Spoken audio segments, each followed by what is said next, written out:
नमस्कार विद्यार्थियों, मैं राजेश गुप्ता, सहायक आचार्य राजनीति विज्ञान, बाबू शोभाराम राजकीय कला महाविद्यालय अलवर। आज हम जिस टॉपिक पर चर्चा करने वाले हैं वह है अरस्तु के न्याय संबंधी विचार। अरस्तु के न्याय संबंधी विचार।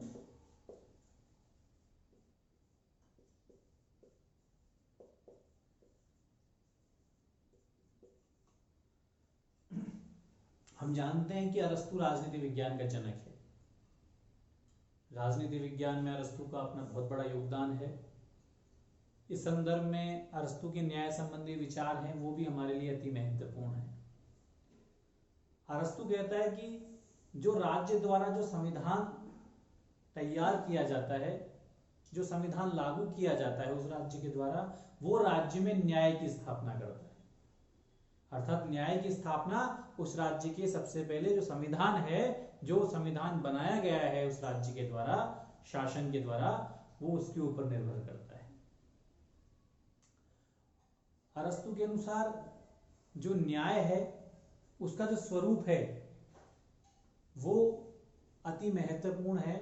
वो अपने न्याय संबंधी विचारों को दो भागों में बांटता है। अरस्तु के जो न्याय संबंधी विचार हैं उनको अरस्तु ने दो भागों में बांटा है। पहली बात तो है, एक तो है संपूर्ण न्याय, दूसरा है विशेष न्याय।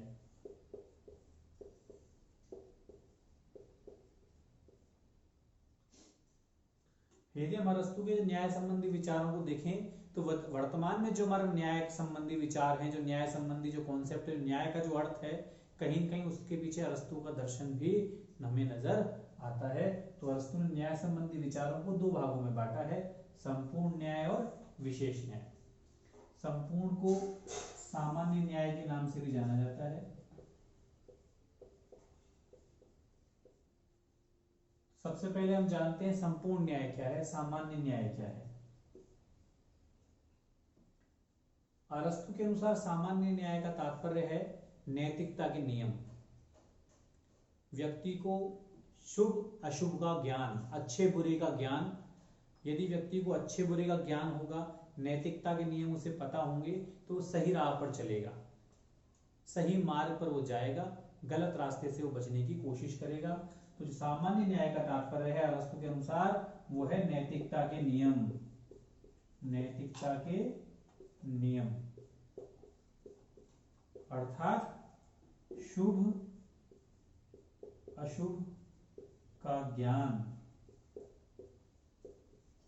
जिन आधारों पर हो शुभ अशुभ का ज्ञान, जिन नियमों के आधार पर हो, वो किसके अंतर्गत आएंगे? संपूर्ण न्याय के आधार पर। इसका मतलब है सामाजिक नैतिकता, सामाजिक नैतिकता के नियम, जिनके आधार पर व्यक्ति शुभ अशुभ का पता लगा सके, अच्छे बुरे का पता लगा सके और सही रास्ते पर वो चल सके।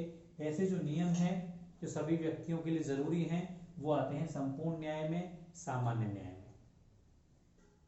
फिर हम बात करते हैं विशेष न्याय की।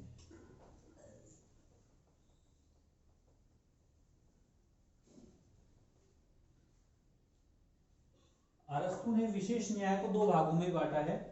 जैसे उसने न्याय को भी सामान्य या संपूर्ण जो न्याय में बांटा था, पहला न्याय को उसने दो भागों में बांटा है। पहला है सामान्य संपूर्ण न्याय और दूसरा है विशेष न्याय। और विशेष न्याय को भी उसने दो भागों में बांटा है। एक है वितरणात्मक न्याय, एक है सुधारात्मक न्याय।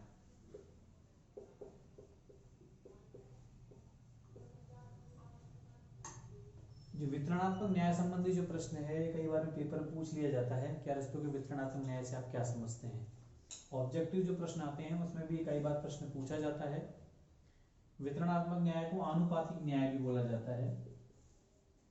आनुपातिक न्याय, इसके अंतर्गत अरस्तु कहता है कि इस न्याय का तात्पर्य है, वितरणात्मक न्याय का तात्पर्य है कि जो व्यक्ति राज्य की जितनी सेवा करे उसे उसी अनुपात में पुरस्कार प्राप्त होने चाहिए। जिस मात्रा में जो व्यक्ति जितनी सेवा करेगा उसे उसी अनुपात में पुरस्कार प्रदान किया जाए। समानों के साथ समान और असमानों के साथ असमान व्यवहार किया जाए। व्यक्ति जिस अनुपात में राज्य की सेवा करे, जिस अनुपात में वो राज्य की भलाई के लिए कार्य करे, उसी अनुपात में उसे लाभ प्रदान किया जाए, उसी अनुपात में उसे न्याय की प्राप्ति हो। समानों के साथ समान और असमानों के साथ असमान व्यवहार किया जाए। इसे आनुपातिक न्याय भी बोला जाता है। क्योंकि इस आधार पर आधारित है कि व्यक्ति जिस अनुपात में राज्य की सेवा करेगा, उसे उसी अनुपात में पुरस्कार प्राप्त होगा। इसीलिए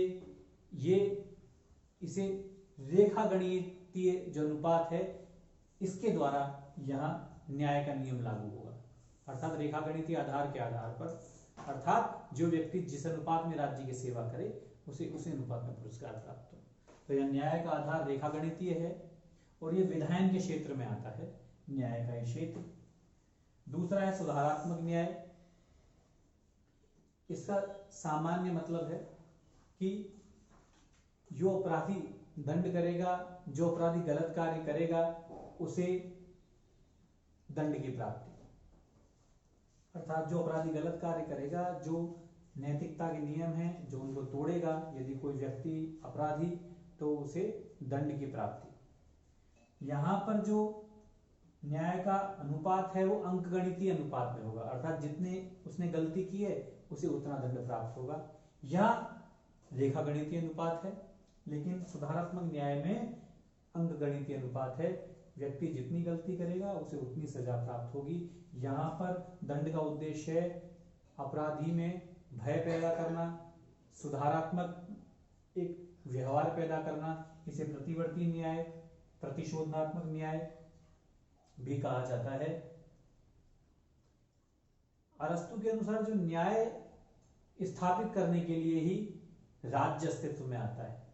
तो जो राज्य का उद्देश्य है वह है उस राज्य में न्याय की प्राप्ति, सबको न्याय उपलब्ध कराना। तो हमने आज अरस्तु के न्याय संबंधी विचारों को पढ़ा। न्याय दो भागों में विभाजित किया अरस्तु के अनुसार, सामान्य संपूर्ण न्याय, दूसरा विशेष न्याय। सामान्य न्याय का तात्पर्य है नैतिकता के नियम, सामाजिक नैतिकता के नियम, जिसके आधार पर व्यक्ति शुभ अशुभ, अच्छे बुरे के मार्ग पर चल सकता है। तो वो जो नैतिकता के नियम है जो सभी व्यक्ति के ऊपर लागू होते हैं, उसे सामान्य संपूर्ण न्याय के अंतर्गत अरस्तु शामिल करता है। दूसरे प्रकार का जो न्याय है विशेष न्याय। इसके दो भाग हैं, वितरणात्मक और सुधारात्मक। वितरणात्मक न्याय का तात्पर्य है व्यक्ति जिस अनुपात में राज्य की सेवा करेगा, उसे उसी अनुपात में राज्य पुरस्कार दे, लाभ दे। तो यहाँ पर जो अनुपात का जो आधार है वो रेखा गणितीय है। जिस अनुपात में कार्य, उसी अनुपात में उसे लाभ। दूसरा है सुधारात्मक न्याय। यह है, इसका उद्देश्य अपराधी गलत कार्य न करें, अपराधियों के व्यवहार में सुधार करना, वो कोई गलत कार्य करने से उन्हें रोकना। यहाँ पर इसका उद्देश्य यह है कि यदि कोई अपराधी गलत कार्य करता है तो उसे दंड की प्राप्ति देना। वो जितनी गलती करेगा उसे उतनी सजा प्राप्त होगी। तो यहाँ पर जो न्याय का जो आधार है वो अंकगणितीय है। तो इस प्रकार अरस्तु कहता है कि इसी न्याय की स्थापना के लिए राज्य अस्तित्व में आता है। तो आज हमने अरस्तु के न्याय संबंधी विचारों को पढ़ा। मैंने जो भी पाश्चात्य विचारक पढ़ाए हैं अभी तक, प्लेटो और अरस्तु, उनसे संबंधित जो विचार हैं उनकी मैं आपको लिंक इस वीडियो के डिस्क्रिप्शन में दे दूंगा। आप उनको वहां से पढ़ सकते हैं और समझ सकते हैं। आपका बहुत बहुत आभार, धन्यवाद।